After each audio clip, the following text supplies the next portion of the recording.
மாரடைப்பு என்ற நோயை பற்றி கூறுவதற்கு முன்பு இந்த மாடலை வைத்து இதயத்தை பற்றி சொல்ல விரும்புகின்றேன். இதயம் என்பது ஒவ்வொருவருக்கும் அவர்களுடைய கையளவு தான் உள்ளது. அதனுடைய எடை 300லிருந்து 350 கிராம். இதயம் என்பது நமது இடதுபுறத்தில் இப்படி மார்பகத்தில் உள் சாய்வாக இருக்கின்றது. இதயம் ஒரு நிமிடத்திற்கு 70 முறை துடிக்கின்றது. அப்படி என்றால் ஒரு நாளைக்கு துடிக்கும் அளவு 1,00,000 முறை. நான் வாழும் பல வருடங்களுக்கு இடைவிடாமல் துடிக்கின்றது. அப்படி என்றால் அந்த இதயம் என்பது எவ்வளவு மிகவும் சக்தியான உறுப்பாகின்றது. இதயத்தில் உள்ளே பார்த்தால் 4 அறைகளும் 4 வால்வுகளும் இருக்கும். இதயம் துடிக்கும் பொழுது இதயத்தில் இருந்து இரத்தம் மகாதமனி மூலம் வெளியே கொண்டு வரப்பட்டு உடம்பில் உள்ள எல்லா பாகங்களுக்கும் சுத்த இரத்தத்தை எடுத்து செல்கிறது. இந்த இதயம் இயங்குவதற்கு மிக முக்கியமான சக்தி ஆக்சிஜன் எனப்படும் பிராணவாயு. அந்த ஆக்சிஜனை இதயத்திற்கு செலுத்தப்படுவதே இப்பொழுது பார்க்கின்றீர்கள். இந்த இதயத்தின் மேலே இந்த சகப்பான கோடுகள் தான் 2 அல்லது 4 மில்லிமீட்டர் கோடுகள் தான் இது இதயத்திற்கு வேண்டி ஆக்சிஜன் எடுத்து செல்லப்படும் இதய இரத்த குழாய்கள். இந்த இதய இரத்த குழாய் பாதிப்பு அடைவதால் தான் ஒருவருக்கு மாரடைப்பு வருகிறது.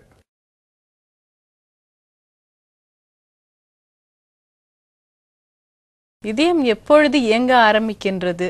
அது எப்படி இயங்குகின்றது? இதயம் என்ன பார்த்தீங்கன்னா, ஒரு பெண் கருவுற்று இருக்கும் பொழுது 4 வாரத்திலேயே அந்த கருவில் இருக்கும் கருவிற்கு இதயம் ஆரம்பித்து விடுகிறது தோன்ற. 4 வாரத்தில் ஆரம்பித்தது 50 நாட்கள், அதாவது 7 வாரங்கள் முடியும் பொழுது முழு இதயம் இதாகிவிடுகிறது. அந்த முழு இதயம் கருவிலேயே 7 வாரத்தில், அதாவது 2 மாதம் முடிவதற்கு முன்பே இதயம் முழுவதாக ஃபார்ம் ஆகிவிடுகிறது, முழு உருவம் பெற்று விடுகிறது. அப்பொழுதிருந்தே இதயம் துடிக்க ஆரம்பித்திடுகிறது. அப்பொழுது துடிக்கும் இதயம் குழந்தை பிறந்து குழந்தை வளர்ந்து நம் முதலே சொன்ன மாதிரி 100 வருடங்களும் விடைவிடாமல் வேலை செய்ய காத்து கொண்டிருக்கும் இதயம் என்பது ஒரு சக்தி வாய்ந்த ஒரு மசில். அந்த மாதிரி ஒரு சக்தி இதுவரை நம்மால் ஒருவரும் செய்யவே முடியாது. எதற்கு இந்த கருத்தை சொல்கின்றேன்? இது முக்கியமாக அனைவரும், முக்கியமாக மகளிர்கள் தெரிந்து கொள்ள வேண்டும். அந்த இதயம் கருவில் இருக்கும் பொழுது 4 வாரத்திலிருந்து 8 வாரத்திற்குள், முக்கியமாக 5, 6, 7வது வாரத்தில் அந்த இதயம் தோன்றும் பொழுது அந்த கர்ப்பிணியாக இருக்கும் பெண்கள் மனநிலை மிகவும் சீராக அமைதியாக இருக்க வேண்டும். அதற்காக தான் ரொம்ப ரொம்ப முக்கியம். அந்த இடத்தில், அந்த சமயத்தில் அந்த கர்ப்பிணி பெண்மணிகள் ஏதோ ஒரு கவலை, ஏதோ ஒரு சோகம், ஏதோ மன அழுத்தம், இல்லாவிடில் ஏதோ ஒரு இன்ஃபெக்ஷன் வருது. சில சமயம் வேண்டாத மருந்துகள் சில சாப்பிடுவார், பெயின் கில்லர், ஆன்டிபயோட்டிக்ஸ், ஸ்டீராய்ட்ஸ், அதாவது போன்ற சில மருந்துகள் உணவு உண்டால் கூட அந்த இதயம் ஃபார்ம் ஆகும் பொழுது இதயத்தில் பாதிப்பு உண்டு பண்ணிவிடும். அதான் முக்கியமானது. ஸோ கருவுற்றிருக்கும் பெண்மணிகள் முதல் 2 மாதங்கள் ரொம்ப பத்திரமாக இருக்க வேண்டும். அதுக்காக சொல்லுவாங்க முன்னெல்லாம், எப்பொழுதுமே கர்ப்பிணியாக இருக்கவங்க சந்தோஷமாக வச்சுக்கணுன்ட்டு. சில கர்ப்பிணி பெண்களை அதை யூஸ் பண்ணிக்கிட்டு அவங்க கனவுகளை தொந்தரவு பண்ணி இது வேணும் அது வேணும்னு கேட்கவும் கூடாது. அது ஃபேமிலிக்கே ஸ்ட்ரெயின் ஆகிடும். பட் அனைவரும் புரிந்து கொண்டு வாழ்க்கை நடத்த வேண்டும். அந்த முதல் 2 மாதத்தில் நன்றாக உணவு, வேண்டிய உணவை சாப்பிட்டு கொண்டு, காய்கறிகள், பழங்கள் அதிக அளவில் சேர்த்து, வேண்டுமென்றால் சில வைட்டமின்கள் சாப்பிட்டு கொண்டு, இரத்த சோகை வராமல் பார்த்து கொண்டு, மன அமைதியாக இருந்து, எந்த இன்ஃபெக்ஷனும் வரக்கூடாது.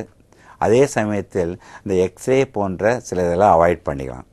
ஆனால் அந்த அல்ட்ராசவுண்ட் எடுப்பதனால் குழந்தைக்கு எந்த பாதிப்பும் இருக்காது. இந்த மாதிரி இருந்து மன அதிர்ச்சியில் சில சமயம் வயிற்றில் ஏதாவது அடிப்பட்டால் கூட அந்த கருவில் வளரும் இதயத்திற்கு பாதிப்பு வரலாம். இதயத்திற்கு எப்படி பாதிப்பு வரணும்னா, இதய வேல்வில் சுருக்கமோ இதய வால்கள் விரிவடைந்தும் இதயத்தில் துவாரங்கள் வருவதனாலும் பிறந்த குழந்தைகள் நிறைய பேர் பார்த்துருப்பீங்க ப்ளூவாக இருக்கிறதெல்லாம். அது எல்லாமே 4 வாரத்திலிருந்து 8 வாரத்திற்கு இதயம் ஆரம்பித்து துடிக்க ஆரம்பிக்கும் பொழுது வந்த கோளாறு நாள். ஸோ அந்த நேரம் ரொம்ப பத்திரமா பார்த்துக்கணும். சில சமயம் குழந்தை வயிற்றில் இருக்கும் பொழுது ஒரு 6 மாதங்கள் ஆகும் பொழுது ப்ரெஷர் கட்டாயம் செக் பண்ணிக்கணும். ஏன்னா பிபின்றது பிளட் ப்ரெஷர் ஹைப்பர் டென்ஷன் சமயத்தில் அந்த டைமில் வர்றதுக்கு ப்ரெக்னன்சி ரிலேட்டட் ஹைப்பர் டென்ஷன் வரலாம். சில சமயம் கிட்னி லேசாக பாதிப்பு வரலாம், இல்லை காலில் வீக்கம்லாம் வரலாம். அது ஆலோசனை பிரகாரம் பண்ணும்பொழுது கட்டாயம் சரிப்படுத்திக்கலாம். முக்கியமாக கர்ப்பிணியாக இருக்கும் பொழுது என்ன ஆகுன்னா ரத்தத்தில் அனீமியா சோகை வரத்துக்கு வாய்ப்பு உண்டு. அப்படி வந்ததுன்னா உங்களுக்கு கூட என்ன ஆகுனா நடந்தால் மூச்சு வாங்குறது.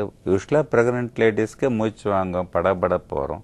அப்போ அனீமியா கூட சேர்ந்தால் அதோட இதயத்தின் வேலையை அதிகப்படுத்தும். உடனே அனீமியாவை கரெக்ட் பண்ணிக்கிட்டான்னா போதும்.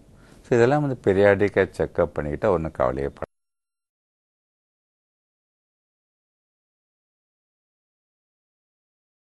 மனம் என்பது இதயத்தில் அடங்குமா? இது ஒரு நல்ல கேள்விங்க. மனம் என்பது உன்னர் பேர் அதற்கு உள்ளம் என்பது, மைண்ட் என்பது, சைக்கி என்பது எல்லாமே வெவ்வேறு பேர் மனம். பல்லாயிரம் வருடங்களுக்கு முன்பே கவிதையிலும் சரி காவியத்திலும் சரி மனதையும் இதயத்தையும் சேர்த்து தான் பேசிக்கிட்டே இருக்காங்க. உண்மையை சொல்ல போனால் இதயத்திற்கு உணர்வுகள் எதுவுமே கிடையாது. அப்போ எதுக்காக ரெண்டுத்தையும் சேர்த்து சொல்லியிருப்பாங்கன்னா, மனதினுடைய உணர்வுகள் இதயத்தினால் வெளிப்படுவது என்பதனால். உதாரணமாக சொல்ல வச்சுங்களேன், ஒரு இதான்னு பார்த்து நம்ம மகிழ்ச்சியாக இருக்கிறோம், இல்லாவிட்டால் ஒரு படபடப்போடு இருக்கிறோன்னா அந்த இதயம் தான் வேகமாக துடிக்க ஆரம்பிக்குது. அந்த வேகமாக இதயம் துடிக்கும் பொழுது அவங்களுக்கே அது தெரியும் படபடப்பாக இருக்கிறதுன்றது. அதற்காக தான் மனதினுடைய வெளிப்பாடு இதய துடிப்பினால் வெளிப்படுவதால் அதற்கு மனமும் இதயமாக சொல்லும். உதாரணமாக சொல்ல வச்சுங்களேன், எல்லாருமே சொல்லுவோம் hearty welcome, hearty congratulations, sweet heart என்று.